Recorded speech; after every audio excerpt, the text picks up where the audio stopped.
இன்னைக்கு 39வது ஐபிஎல் ஆட்டம் Kolkata Eden garden cricket ஸ்டேடியத்தில் Kolkata night Riders அணிக்கும் குஜராத் டைட்டன்ஸ் அணிகளுக்கும் இடையே பரபரப்பாக நடந்தது.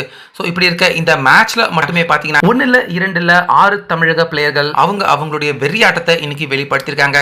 அது மட்டும் இல்லாமல் 99% ஜெயிச்சிருந்த ஆட்டத்தில் கடைசி நேரத்தில் கொல்கத்தா அணி மண்ணை கவனது மட்டும் இல்லாமல் புள்ளி பட்டியலையும் தற்போது யாருமே எதிர்பார்க்காத திருப்பங்கள் தற்போது நடந்தது. அந்த வகையில் கொல்கத்தா அவங்க தான் டாஸ் ஜெயிச்சாங்க.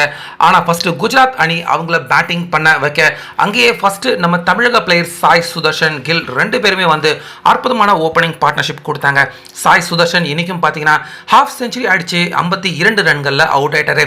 பின்னாடியே ஜாஷ் பட்லர் கில் 2 பேருமே கிடுகிடுன்னு அவங்களுடைய பங்குக்கு அபாரமா விளையாண்டு குஜராத் அணியின் ஸ்கோரை உயர்த்த கில் செஞ்சுரி அடிப்பாரு அப்படின்னு பார்த்தா பாவம் 90 ரன்ல அவுட் ஆயிட்டாரு.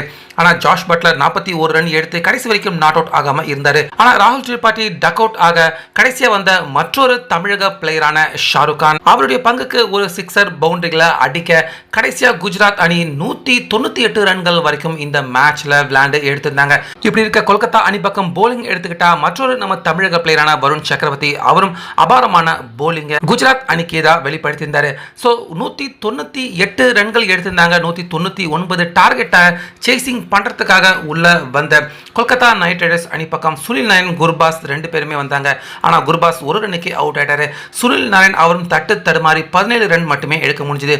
ஆனால் அஜிகே ரஹானே கேப்டன் இன்னிங்ஸ் கரெக்டாக 50 அடிச்சு அவுட் ஆகி வெளியேற்றாரு. அதே போல வெங்கடேஷ் ஐயர் மற்றொரு நம்ம தமிழக பிளேயர் ரொம்ப கஷ்டப்பட்டு விளையாண்டு பார்த்தாரு. ஆனால் 19 பந்து வீணானது தான் மிச்சம். 14 ரன்கள் எடுத்து வெங்கடேஷ் ஐயர் மோசமா அவுட் ஆக அடுத்ததா ஆண்ட்ரே ரசல் ரொம்ப நம்பிக்கை வச்சிருந்தாங்க அவர் மேல. ஏன்னா இவர் உள்ள வர்றப்ப தாறுமாறா பயங்கரமா ரன் ரேட் ஏறி போயிருந்தது. ஓவருக்கு 15க்கு மேலே எடுக்க வேண்டியிருந்தது. ஆனால் ஒரு சிக்ஸர் 3-4 அடிச்சு ஆண்ட்ரே ரசல் 21 ரன்னுக்கே அவுட் ஆயிட்டாரு. அடுத்ததா ரம்தீப் சிங் 1 ரன், ரிங்கு சிங் அவராலையும் சர்னு சிக்ஸரை பறக்க விட முடியல. இதனால கடைசி வரைக்கும் ஒரு மாதிரி போராடி கடைசியாக கொல்கத்தா அணி தோத்து தான் போயிட்டாங்க. முக்கியமாக போலிங்கில் எடுத்து பார்த்துக்கிட்டோம்னா அங்கேயும் தமிழக பிளேயர்களுடைய ஆதிக்கம் இருந்திருக்கு. நம்ம தமிழக பிளேயர் வாஷிங்டன் சுந்தர் அவரும் அற்புதமாக பந்து வீசி ஆண்ட்ரே ரசல் அவருடைய கண்ணிலேயே விரல விட்டு ஆட்டினாரு.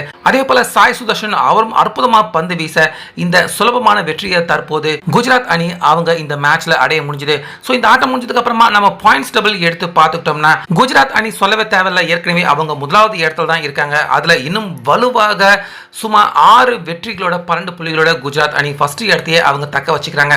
ஆனால் கொல்கத்தா அணி பார்த்தீங்கன்னா அவங்க 7வது இடத்துல இருக்காங்க. இந்த தோல்வியின் மூலமா அவங்க 7வது இடத்துலயே தொடர்ந்து இருந்தாலும் அடி வாங்கியிருக்காங்க. ரன் ரேட் பயங்கரமாக குறைஞ்சு போயிருக்கு.